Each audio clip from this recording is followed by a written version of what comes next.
You may have heard my personal elevator speech, which is the fact that I have a master's degree in exercise science.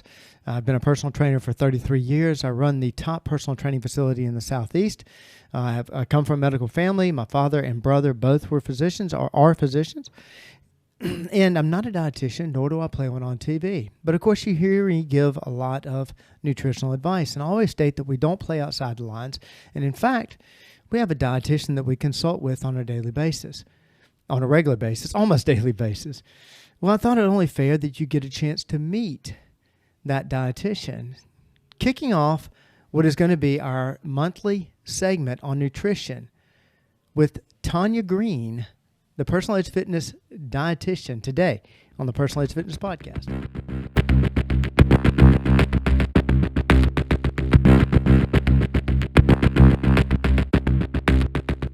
Hey, good day. This is Garrett Williamson, president of Personal Edge Fitness. Thank you so much for joining us today on the podcast, introducing the first of our nutritional segments, which we're hopefully going to be able to do once a month. And I want to introduce quickly my guest. We'll get into talking more about it in a minute. But Tonja Greene, welcome to the show. Glad to have you. Thank you so much. Glad to be here. We're going to dive headfirst into talking about Tonja and her background.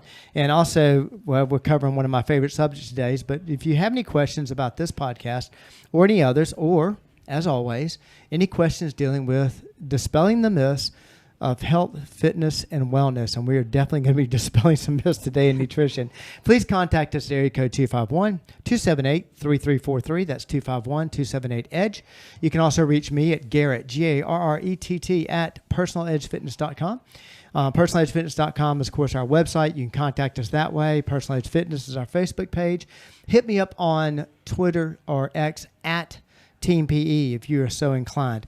Okay, I've been excited about doing this, and I'm very grateful that you agreed to do this. But and you're going to see why. Tonja, tell us a little bit about your background, please. Gosh, it's been a long time ago. So I have a degree in Bachelor of Science in nutrition. I went to school at Sanford and then did graduate work at UAB. And stepped into the field, worked at a gym, and have also worked in a hospital setting. And there's actually lots of different directions, lots of different facets for a degree in nutrition. But I discovered quickly that the hospital was not really for me. Right. I liked wellness. I liked sports nutrition. I liked corporate nutrition. Sure. So that is the road that I've been down. I've worked at a gym. I've worked as a corporate dietitian for some companies. Right. So I've done a lot of private consulting. So that's kind of the road I chose, the path I went down. Right. And on top of that, you've done a few other things. And I would say some of your biggest accomplishments that are some clients that have come here. Yes. Tell us about, you've got 3 kids? I do. Yes. Goodness, Just want to remind you about that. Yes. Yes. I do have a husband, have been married. Yeah.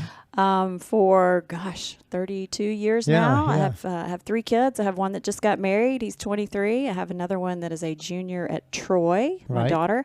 And then I have a little guy that is 15 and is going to give us a heart attack on the road. But it's going to be fine.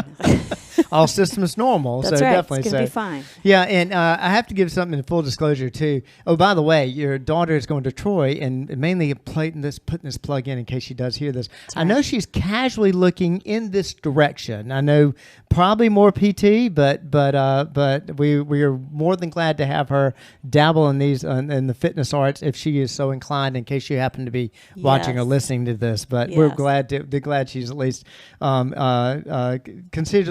considering this field. Let's put it that way. Yes. So. Yes, all right, but full disclosure, where do you work out? I work out here and have so for a really long time. Okay, now here's the test. How long have you worked out here? I have worked. The reason I remember. Oh wow. Is because Cara Bath was about 2, and she is about to turn 21. Okay. So somewhere in the neighborhood of 20 years. Yeah, exactly. I knew it was around 20 years because I was putting it somewhere around 03, 04, somewhere around there because of JD.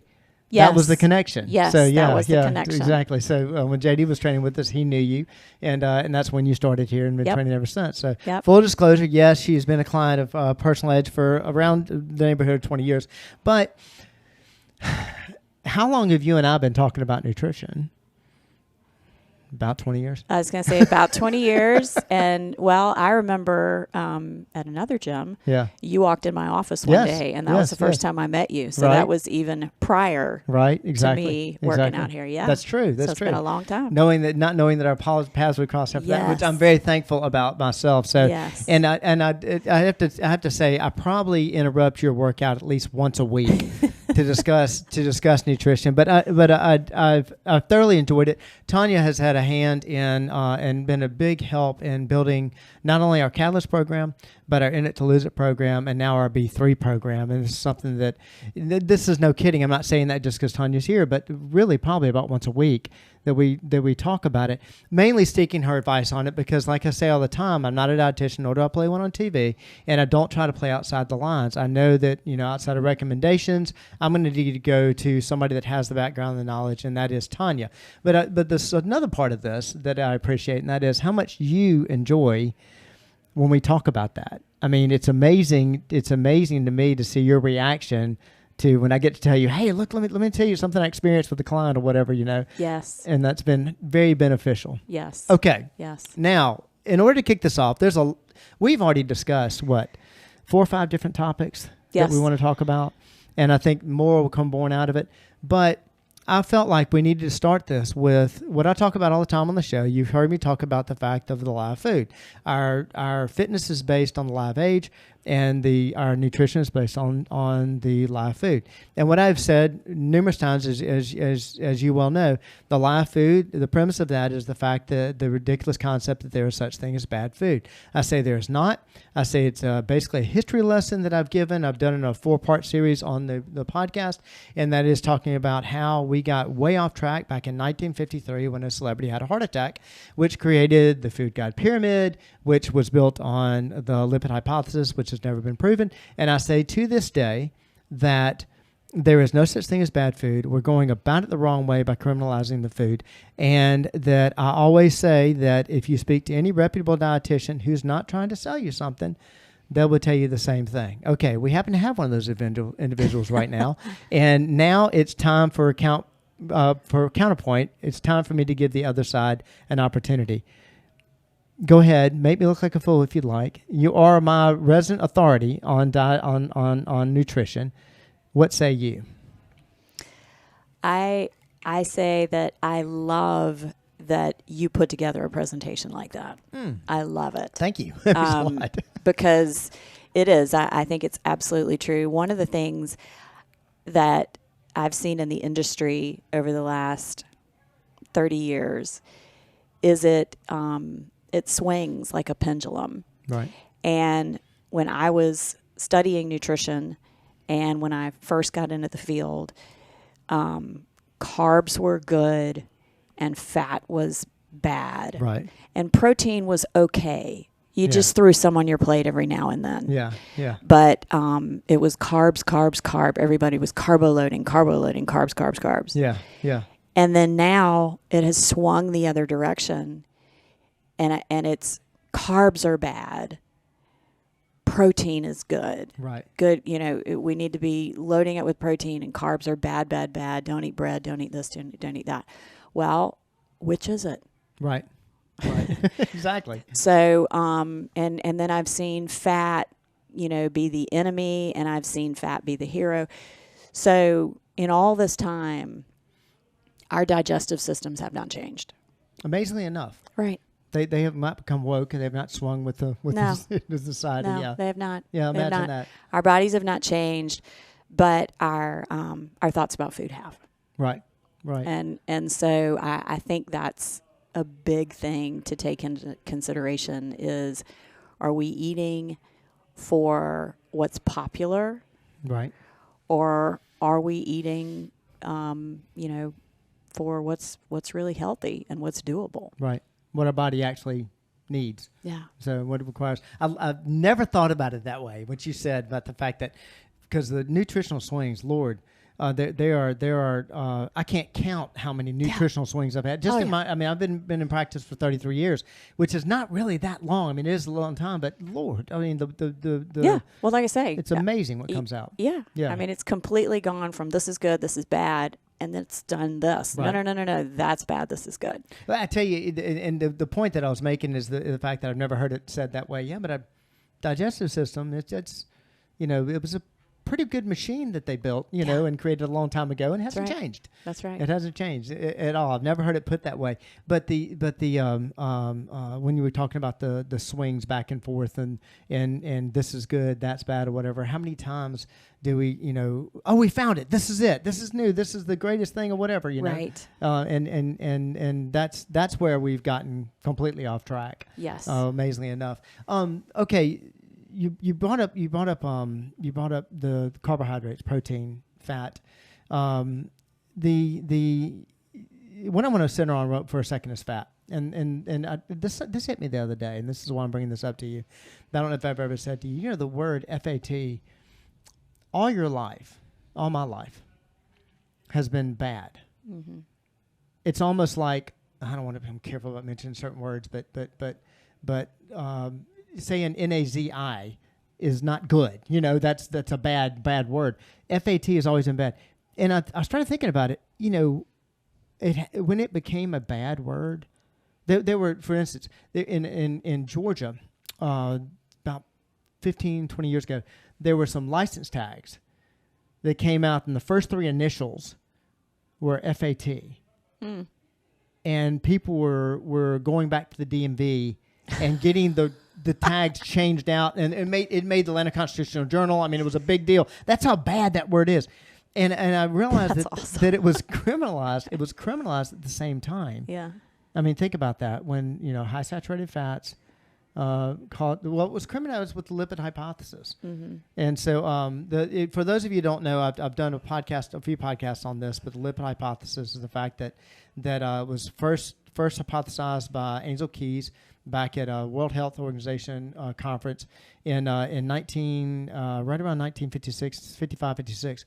And it states that high saturated fat diets cause high cholesterol. And high cholesterol, number 2, causes heart disease. And that has actually never been proven. Now, we're not speaking out of turn. This is not my opinion. This is true. This has actually never been proven. Well, that's when I think they criminalized FAT. Mm-hmm. And it's amazing how it's just changed the way we thought about that. All right. Something you and I talked about quite some time when you came, I did a staff presentation of the live food, and I had Tonja actually sit in with me on that. But something you talked about, which really blew my mind, about your education and how some of this had made it in. Can you tell us a little bit about that? About when you were getting your degree, what you were hearing as far as like the live food? Mm-hmm. Well, again, at that time, the carbs were good. Right. So people were eating plates of spaghetti and, loaves of bread with it, and you wanted carbs. Right. Of course, that wasn't the main part of it, because a lot of that education goes towards your clinical knowledge of nutrition. Right. But the bandwagon at that time was definitely that fat was bad. Yeah. And protein was an afterthought. Mm-hmm. That kills me. That kills me. So that and I'm not surprised. I mean, I lived through that time, and that was well, I'm not going to say the year. I'm not getting into that, but that whole time period of don't make the meat the center of your food. Make a pasta dish the center of your food. Mm-hmm. LITE came out at that time, the light option. Yes. Yes. And sometimes they found out later that sometimes, I think you may have been the one to tell me this, that LITE meant that it had lemon in it. I mean, there was, but that's when. Or light in color. Yeah, exactly. Exactly. And that's why, and then the whole no fat campaign. Yes. And you can dive into that. What were they doing in order to make that? I mean, what drove Snackwell's and several of these others? Yes, and what I would see is people would come into my office, and they would say, I just need to know what I can eat all I want of. I want there to be a food that I can sit down and I can just eat all I want and I cannot feel bad about it. You were talking about this at the beginning, the magic bullet. Go Yes. ahead, please. And let me also just throw this out there. Please. Nutrition encompasses a very wide field. Huge. Okay. Yeah. So one of the, this is, I've just seen a lot of this, and you have probably too. People say, well, you said such and such, but what if I have high blood pressure? Well, I wasn't talking specifically about high blood pressure. Right. When I talk to people, the first thing I need to know is, what is your goal? Right. What are you trying to do? Right. And if you are trying to run farther, faster, I'm going to talk to you in a certain way. If you're trying to lose weight, I'm going to talk to you in a different way. Right, exactly. So you can't always take something that somebody says and apply it across the board. Yeah, absolutely. So people would come in my office, and the other thing they would say is, last night I ate an entire box of Snackwells. And so what is happening there is, because Snackwells had no fat. Right. And at that time, if it had no fat. And it didn't. Yeah, exactly. It didn't have any fat. Exactly. But, well, how many calories did you eat? Yeah. Because it was not void of calories. Right, definitely. It was just void of fat. Right. And so the thought process was, well, if I can just eat no fat, then I can eat as much as I want. Right.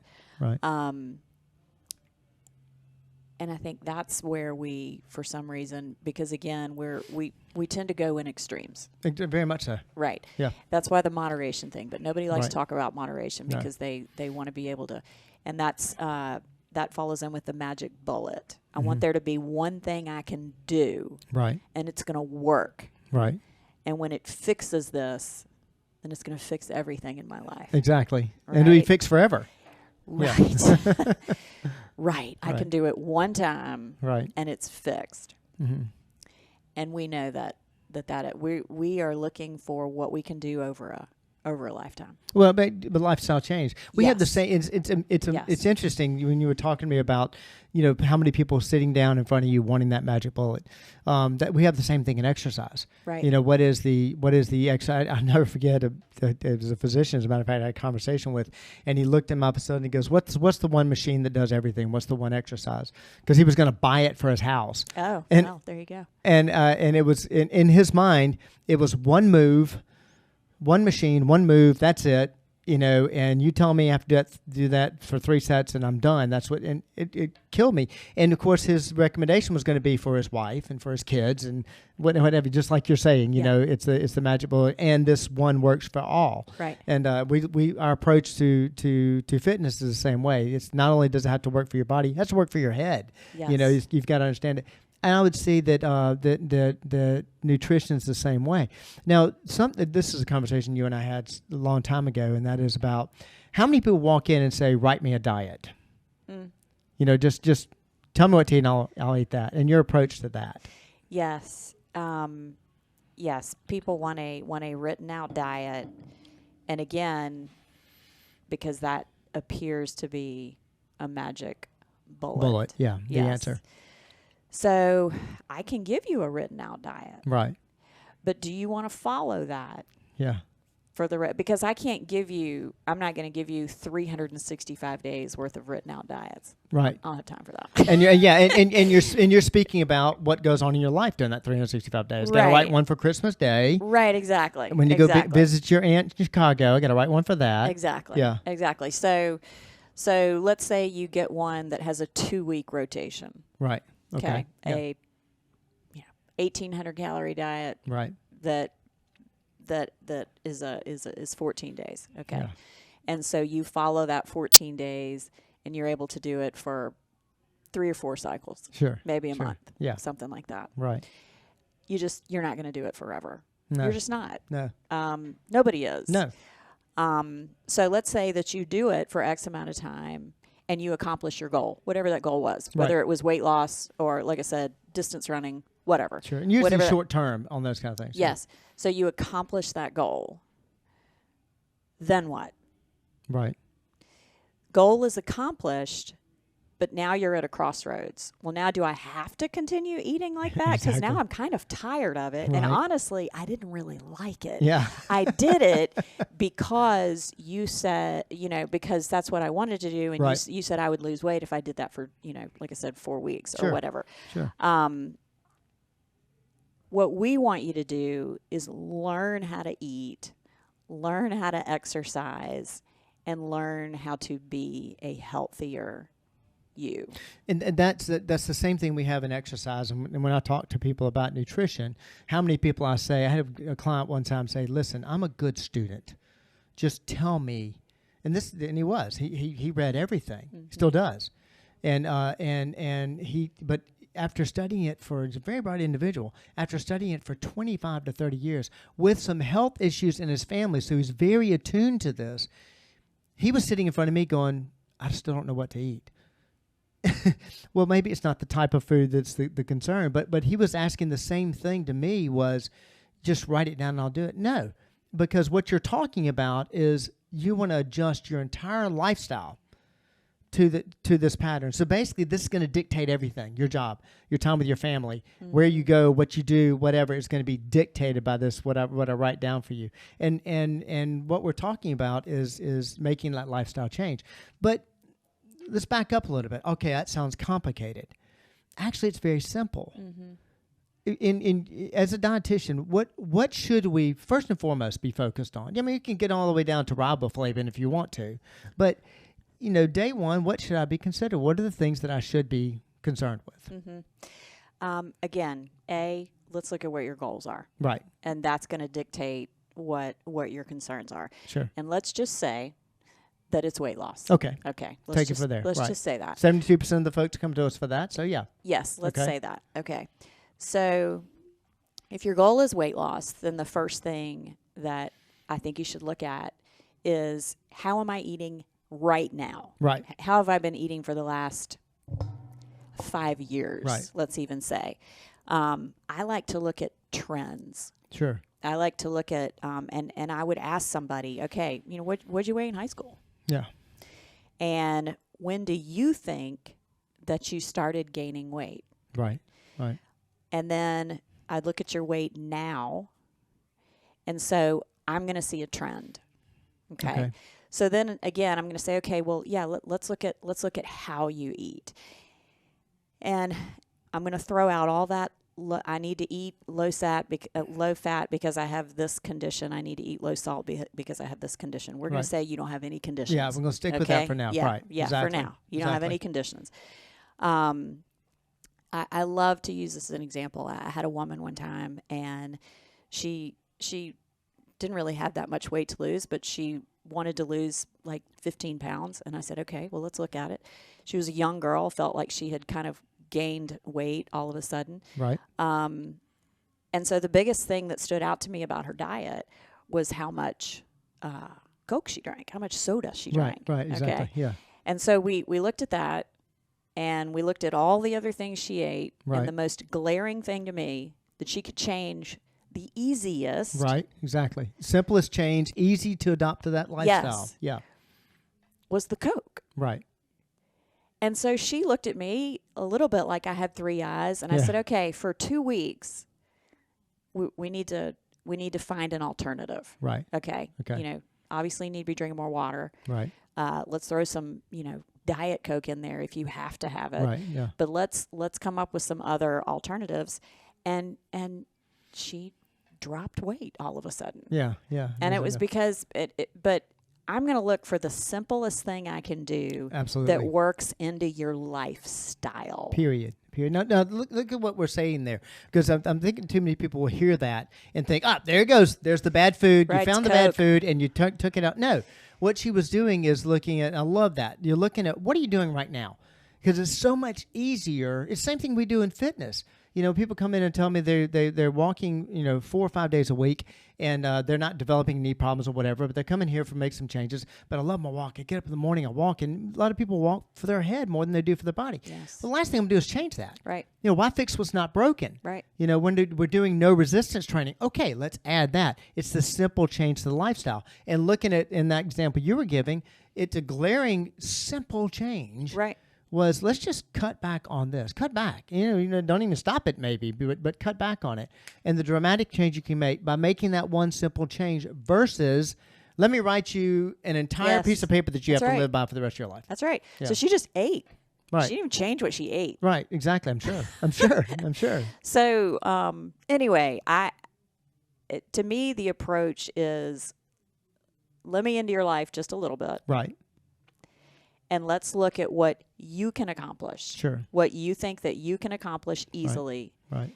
Again, that's it. And if you eat lunch out every day, and that is easiest because of your job situation, sure. Well, let's not change that. So wait a second now. You're telling me you can actually go to a restaurant and still, yeah. Yes. Imagine let's pick something else that's easy. Let's don't pick the hardest thing for you to do. Right. Let's pick something that you'll go, oh, okay, well, yeah, I can do that. Yeah, exactly. That I can do. Exactly. And then you have accomplished something.